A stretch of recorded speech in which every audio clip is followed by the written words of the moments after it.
میں نے کہا جان نوکری کرنے سے پہلے ہی بتا دیا تھا میں نے کہ سب کچھ کر سکتا ہوں میں، مگر گالی اور بے عزتی برداشت نہیں کر سکتا۔ 7 سال جیل کاٹی ہے میں نے۔ گالی دینے والے افسر کو دفتر ہی میں جان سے مار دیا تھا۔ اگلی بار پھانسی بھی چڑھ سکتا ہوں میں، اور تم جو کوئی بھی ہو سامنے آ کے آزما لو مجھے۔ حسب توقع وہ سنبھل گیا۔ چل بات کر اپنی رابعہ بی بی سے، پہلے نام بتاؤ اپنا۔ آج تک یہاں کسی جاہل اور بدتمیز آدمی نے فون پر ایسے بات نہیں کی۔ رابعہ بی بی کی مرضی ہوگی تو میں بلاؤں گا۔ ان سے کہو پیڈرو بات کرنا چاہتا ہے، استاد پیڈرو۔ استاد جی ذرا زبان سنبھال کے بات کرنا ان سے، جیسے ماں بہنوں سے کی جاتی ہے۔ اچھا میرے باپ تو چوکی دار ہے یا خدائی فوجدار ہے جہاں؟ چوکی دار ہر بات کا ذمہ دار ہوتا ہے۔ کوئی غلط آدمی جہاں نہ آئے، نہ کوئی کسی سے غلط بات کرے، بھونکنے کاٹنے والے کتے کو گولی مار دوں، یہ بھی میرے فرائض میں شامل ہے۔ لو بات کرو۔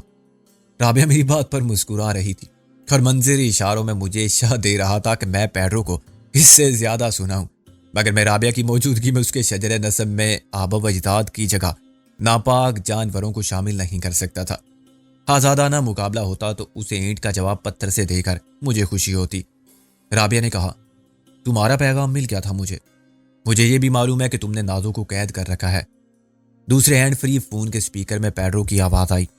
اور کیا معلوم ہے جی آپ کو وکیل صاحب؟ تم وزیر خان ٹرسٹ ہاسپٹل میں ہو۔ واہ جی، مان گئے آپ کو۔ پیڈرو انسا، کیا غالب بھی پہنچ گیا ہے وہاں؟ پیڈرو کے تامل سے ہم نے اندازہ کیا کہ یہ سوال غیر متوقع تھا، اور جواب دینے سے پہلے اسے سوچنا پڑا۔ بلایا تو ہم نے آپ کو تھا اور اپنے سکندر صاحب کو۔ خیر جی وہ آ گئے دل کے ہاتھوں مجبور ہو کے، تو ہم نے کہا آؤ جی بسم اللہ۔ پیڈرو انہیں کچھ ہوا تو وکیل صاحب فون پر دھمکی مت دو۔ آپ کا چوکی دار تو گالی بھی نہیں سنتا، ہم بھی غلط بات نہیں سنیں گے۔ شرافت سے بات کرنی ہے تو آ جاؤ، بس 2 باتوں کا خیال رکھنا۔ ایک تو چودھری صاحب کو کچھ ہونا نہیں چاہیے، دوسری بات یہ ہے کہ ہاسپٹل میں پولیس نہیں آنی چاہیے ورنہ بات نہیں ہوگی۔ کوئی نہیں ملے گا تمہیں۔ تمہارے چودھری صاحب بالکل خیریت سے آرام سے ہیں، پولیس نہیں آئے گی، مگر میں بھی اکیلی نہیں آ سکتی۔ ارے اکیلی کیوں، اپنے سکندر اعظم کو ساتھ لاؤ۔ کہاں سے لاؤں سکندر کو؟ کیا تمہیں معلوم نہیں کہ وہ روپوش ہے؟ بے وقوف مت بناؤ مجھے، تمہیں ضرور معلوم ہوگا۔ تم نہیں مانتے تو تمہاری مرضی۔ صاحب کہو کہ وہ بزدل آنا نہیں چاہتا، ڈرتا ہے گرفتاری سے۔ رابعہ نے کہا گرفتاری سے ضرور ڈرتا ہے، مگر وہ تم سے نہیں ڈرتا اور نہ موت سے۔ میرا اس سے رابطہ ہوتا تو میں تمہارا پیغام پہنچا دیتی اور وہ آ جاتا۔ تم اسے مار سکتے تھے مگر گرفتار نہیں کرا سکتے تھے۔ اب بولو، کیا مجھ سے بات کرو گے؟ تم اکیلی آؤ گی؟ اکیلی تو نہیں، میرا چوکی دار میرے ساتھ آئے گا، وہی جو ابھی بکواس کر رہا تھا۔ ہاں وہ ڈرائیور بھی ہے اور جان نثار بھی۔ وہ کسی بات میں دخل نہیں دے گا اور ایک طرف خاموش کھڑا رہے گا، لیکن وہ ہے بہت خطرناک آدمی۔ کسی نے میرے ساتھ بدتمیزی کی یا بد نیتی کا مظاہرہ کیا تو وہ سب کو مار دے گا، آخر میں مجھے بھی اور اپنے آپ کو بھی۔ کیا وہ مسلح ہوگا؟ ہاں تم اپنے ساتھ مسلح آدمی رکھ سکتے ہو، میں بھی جان کی بازی لگا کے آ رہی ہوں، لیکن اپنی حفاظت کے خیال سے غافل نہیں رہ سکتی۔ میں منظر کو بتا کے آؤں گی اور تمہارے چودھری صاحب کے مہمان خانے کی نگرانی بھی اسے سونپ کر آؤں گی۔ ٹھیک ہے، ہم تمہیں دروازے پر ملیں گے، پیڈرو نے کہا اور فون بند کر دیا۔ میں اور منظر یہ گفتگو خاموشی سے سن رہے تھے۔ رابعہ نے ریسیور رکھا تو منظر نے میرے کندھے پر ہاتھ مارا۔ ابے بوتنی کے، ڈوب کے مر جا شرم سے، بڑا مجنوں کا ماما بنا پھرتا ہے، تجھے ڈرائیور اور چوکی دار بنا دیا ساڑے۔ میں گندا سہلا کے بولا، جان نثار بھی تو کہا تھا، قربانی کا بکرا اور کسے کہتے ہیں؟ تیرے جیسے احمقوں کو۔ اور کولو کا بیل کسے کہتے ہیں؟ عبد الودود منظر کو۔ میں نے کہا ذرا سوچ کہ تیری زندگی کا اب کوئی مقصد ہے؟ 16 بچوں کا اور ان کی ماں کی پرورش کا بار اٹھانے کے علاوہ ادھر تو بوڑھا ہوتا جا رہا ہے، ادھر یہ بوجھ بڑھتا جا رہا ہے۔ یہ آج دوسری بار بوڑھا کہا تو نے مجھے، زیادہ غصہ آیا نا تو ایک ساتھ 3 شادیاں اور کر کے دکھا دوں گا۔ تم جیسے جوانوں کی جوانی پر لعنت، جو ٹھنڈی آئیں بھرنے، دکھ بھرے شعر پڑھنے، تنہائی میں بیٹھے بیٹھے چلانے کے سوا کچھ نہیں کر سکتے۔ اور آئندہ کے لیے چیلنج بھی ہے میرا، کوئی میرا ریکارڈ تو توڑ کے دکھائے۔ میں سینے پر ہاتھ مار کے یہ چیلنج قبول کرنے والا تھا، مگر رابعہ نے میری نیت کو تاڑتے ہوئے ایک کشن مجھ پر کھینچ مارا۔ چلو اٹھو، بدلو یہ لباس فاقرہ اور آ جاؤ اپنی اصل پوشاک پہن کے، جان نثار صاحب۔ اچھا ہوا یہ کشن تھا، اینٹ نہیں تھی۔ اتنا غصہ آخر کس لیے؟ میں اس چیلنج کو قبول کرنے کا کوئی ارادہ نہیں رکھتا تھا۔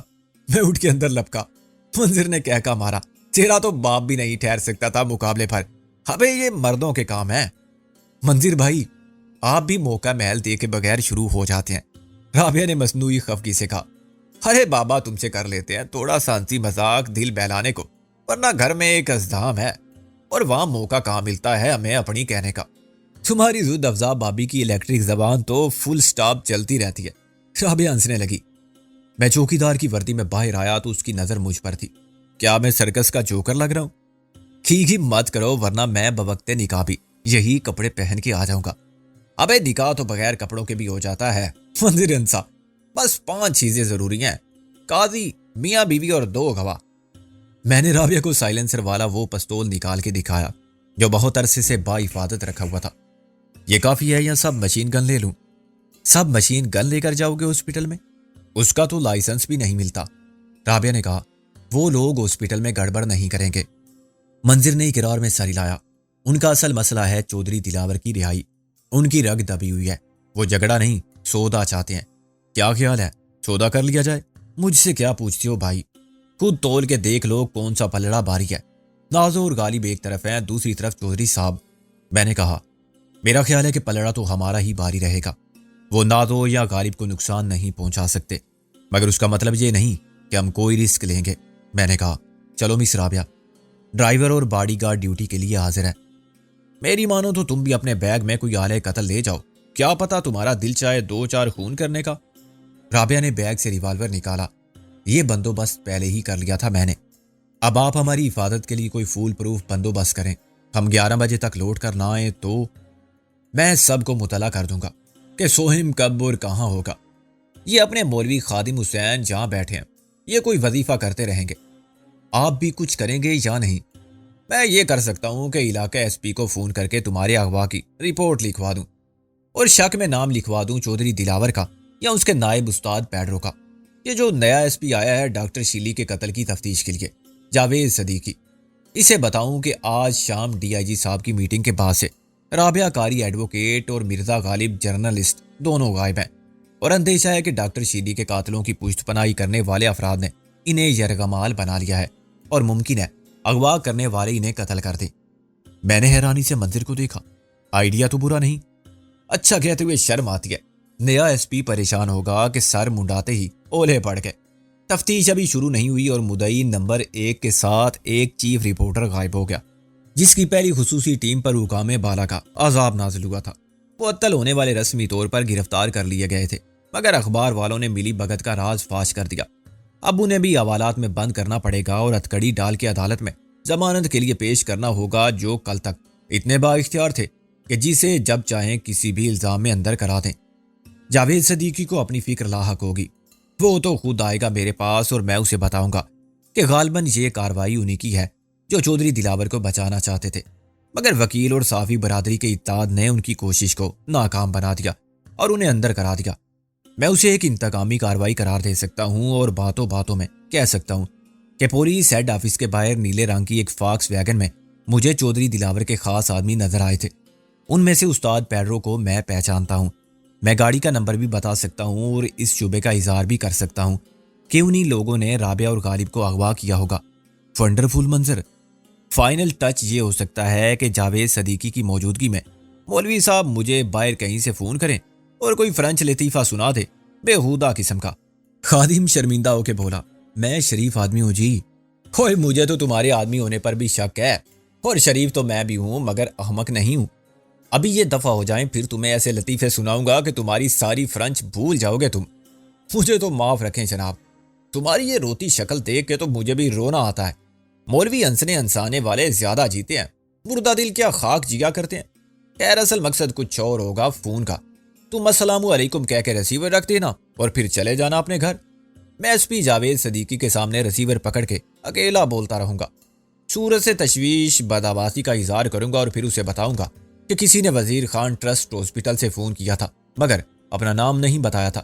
اس کا کہنا ہے کہ وہ مرحوم وزیر خان کے ایک سابق نمک خوار کا بیٹا ہے اور اس نے ابھی دیکھا ہے کہ دلاور کا دستے راس استاد پیڈرو یہاں پہنچا ہے۔ وہ ایک مرد اور عورت کو اغوا کر کے لائے ہیں۔ مرد کو میں پہچانتا ہوں، وہ مشہور صافی مرزا غالب ہیں اور مجھے معلوم ہے کہ آپ کے دوست ہیں، اس لیے آپ کو بتا رہا ہوں۔ جاوید صدیقی اس ڈرامے کو خاک سمجھے گا؟ وہ تو پولیس فورس لے کے میرے ساتھ دوڑے گا وزیر خان ہاسپٹل کی طرف۔ امید ہے اس وقت تک تمہارے مذاکرات ختم ہو جائیں گے۔ کوشش کرنا کہ 11 بجے تک تم وہاں سے نکل جاؤ، کیونکہ 11 بجے کے بعد میں ہاسپٹل کا مکمل محاصرہ اور چھاپا مارنے کی بھرپور کارروائی چاہتا ہوں۔ یار منظر، ہاسپٹل میں یہ سب کیسے ہوگا؟ میں نے سوچ کے کہا۔ رابعہ بولی، وہ ایک خیراتی ہاسپٹل ہے، ہوا کرے مجرم تو مسجدوں سے بھی پکڑے جاتے ہیں۔ ایس پی جاوید صدیقی کے پاس خصوصی اختیارات ہیں، وہ خود اجازت بھی حاصل کرے گا اور مجسٹریٹ کو بھی بلوا لے گا۔ مجھ پر یا تم پر کوئی الزام نہیں آ سکتا، لیکن اس آپریشن کے نتیجے میں پیڈرو گرفتار ہو گیا اور اس کے قبضے سے نازور غالب برآمد کر لیا گیا ہے تو چودھری دلاور کی PWL۔ رابعہ نے کہا، PWL؟ فضول سوالات مت کیا کرو بی بی، یہ مردانہ بات ہے، GP سمجھتی ہو؟ جنرل پریکٹیشنر ڈاکٹر کو کہتے ہیں۔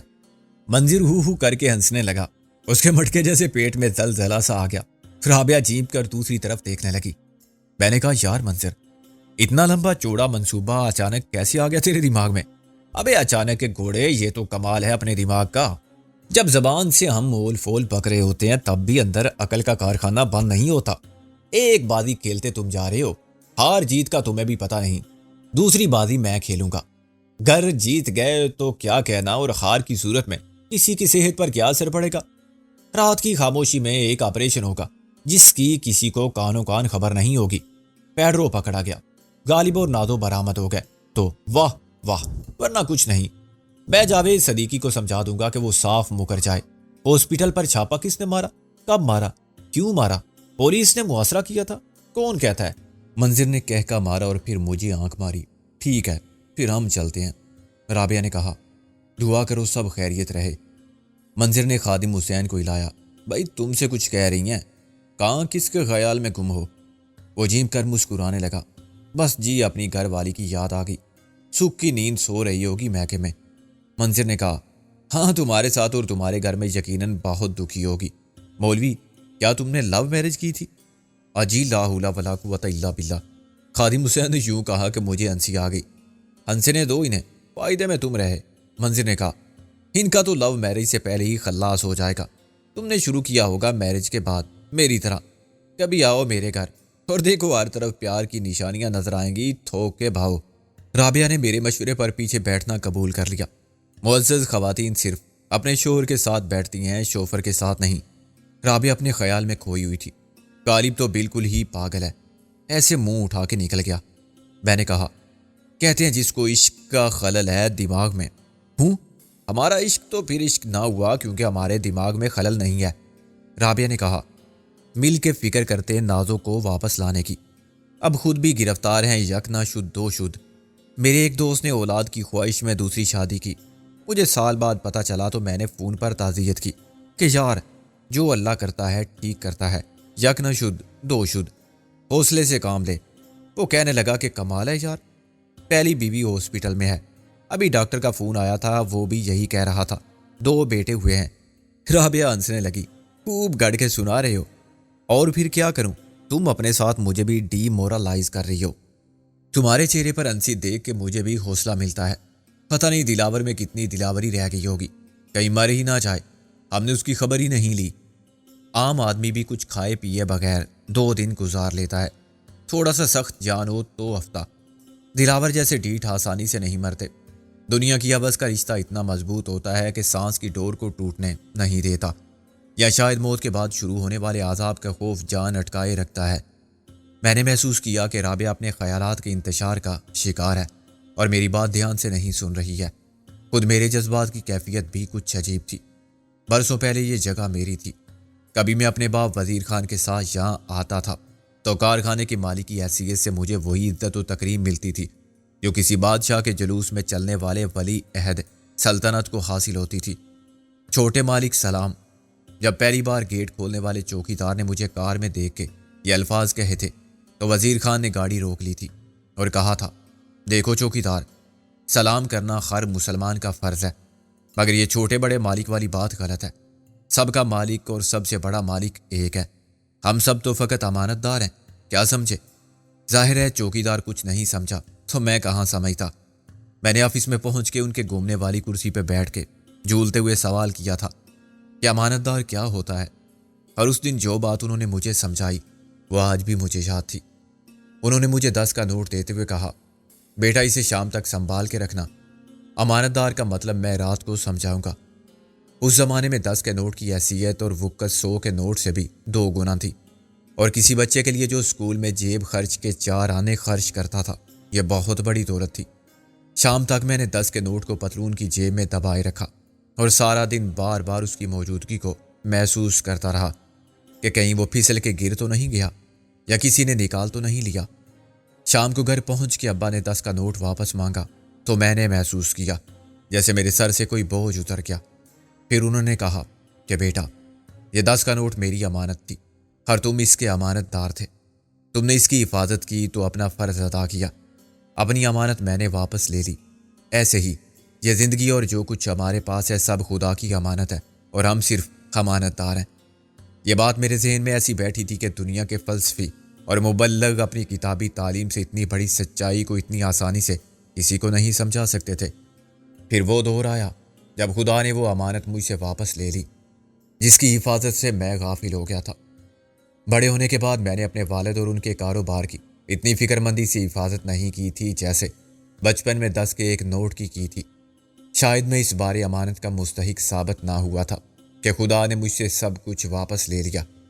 باپ کی شفقت کا سایہ، دولت، جائیداد، کاروبار جس کا میں خود کو مالک سمجھتا تھا۔ لندن میں تعلیم کے نام پر عیش کرتے ہوئے میں نے اپنے والد کا دیا ہوا سبق بھلا دیا تھا کہ سب کا مالک خدا ہے۔ جو میرا تھا مجھ سے چھن گیا تھا، یہاں تک کہ وطن کی زمین مجھ پر تنگ ہو گئی تھی اور اپنے پرائے ہو گئے تھے۔ آزمائش کا یہ دور ابھی ختم نہیں ہوا تھا مگر میں راضی برضا تھا اور پر امید تھا کہ خدا معاف کرنے والا اور منصف ہے۔ وہ غاصبوں سے میرا حق ضرور مجھے واپس دلوائے گا جو میری کوتاہی کے سبب مالک بنے بیٹھے تھے۔ جہاں وہ ہاسپٹل تھا وہاں کبھی زراعت میں کام آنے والی مشینری کے پرانے پرزے بنتے تھے، پھر یہاں اسلحہ بننے لگا، اور صرف میرے ہی نہیں وطن کے دشمنوں نے ضمیر فروشی سے اپنے خزانے بھر لیے تھے۔ مجھے اس جد و جہد کا ہر دن اور ہر عذاب یاد تھا۔ دربدری جلا وطنی کے اس دور مصائب کا ہر زخم ہنوز تازہ تھا۔ وقت نے مجھے تجربے کی ایک ایسی چیز عطا کی تھی جس پر میں اچھے برے، غلط صحیح، اپنے اور پرائے کی پہچان کر سکتا تھا۔ وقت بدلا تھا تو ایک آزمائش میرے ایمان کی ہوئی تھی جب میرے دشمنوں نے مجھ سے میرا اعتبار، میرا یقین خریدنے کی پوری کوشش کی تھی، مگر یہ رابعہ کی محبت تھی اور کچھ مخلص دوستوں کی رفاقت کی طاقت تھی کہ مجھے دولت کے پہاڑ کی کشش بھی نہ کھینچ سکی۔ آج میں فخر سے سر اٹھا کے اپنے رب کے حضور بھی جا سکتا تھا اور میدان حشر میں بھی اپنے والد سے کہہ سکتا تھا کہ آپ کا دیا ہوا کوئی سبق میں نے کبھی نہیں بھلایا۔ آج خود کو فاتح سمجھ کے غرور سے زمین پر اکڑ کر چلنے والے اسی زمین میں چند فٹ نیچے مردوں سے بدتر حالت میں اور میری قید میں تھے، اور طاقت کے نشے میں خود کو نمرود کی خدائی کا دعوے دار سمجھنے والے جھک کر مجھ سے ملنے پر مجبور تھے اور صلح کے طلبگار تھے۔ مرحوم وزیر خان کے قاتل اور اس کی حق حلال کی کمائی کو نگلنے والے ازدے اب بھی یہ امید رکھتے تھے کہ وہ دنیا کے قانون کو دھوکہ دے کر بچ جائیں گے۔ انہوں نے یہ ہاسپٹل وزیر خان کے نام سے اسی جگہ کھڑا کیا تھا جہاں اس نے کھیتوں کو ہریالی دینے والی مشینوں اور زمین کی زرخیزی بڑھانے والے آلات کی فیکٹری لگائی تھی۔ خدا نے وزیر خان کو وسیلہ بنایا تھا کہ کچھ لوگوں کو روزگار ملے، ان کی کوشش سے پیداوار بڑھے تو ان گنت بھوکے پیٹ بھر جائیں اور غربت کے دکھ خوشحالی کے سکھ میں بدل جائیں۔ مگر ملک کے معماروں کے سب خواب غاصبوں نے چھین لیے۔ اسی فیکٹری میں موت کا سامان ہوا، نفرتوں کا زہر گولیوں کی صورت میں برسانے کے اسباب ہوئے اور اپنوں کا لہو بہا کے حوث زر تسکین و تکمیل کا سلسلہ دراز ہوا۔ جب دشمنوں غداروں کے لیے مکافات عمل کا وقت آیا تو انہوں نے چہرے بدل لیا، وہ قوم کے مسلح لیڈر بننے لگے۔ انہوں نے اسلحہ ساز فیکٹری کی جگہ خیراتی شفا خانہ قائم کر دیا، مجھے معافی تلافی کی فراخ دلانہ پیشکش کی تاکہ ان کے ماضی کا وہ مکروہ چہرہ چھپا رہے۔ آج پہلی بار میں اس ہاسپٹل میں جا رہا تھا جہاں میرے والد نے 10 کا ایک نوٹ دے کر مجھے امانت دار کا مطلب سمجھایا تھا۔ آج یہ جگہ کروڑوں کی نہ صحیح لاکھوں کی تھی مگر میری نہیں تھی۔ قانونی طور پر میں اس کا وارث تھا مگر میں یہاں بیس بدل کے آیا تھا۔ میں مالک تھا مگر میری حیثیت کیا تھی؟ رابعہ نے اچانک کہا، کیا ہم گجراوالا کے راستے شاہدرہ جائیں گے؟ وزیر خان ٹرسٹ ہاسپٹل کا راستہ بھی جی ٹی روڈ پر بائیں جانب وہیں تھا جہاں کسی زمانے میں وزیر خان انڈسٹری تھی، ایک چھوٹی سی عام فاؤنڈری جس کا مالک صرف میرا باپ تھا۔ پھر اس میں میر شرافت علی اور دلاور کا سرمایہ شامل ہوا تو یہ MWD انجینئرنگ کمپلیکس بن گیا۔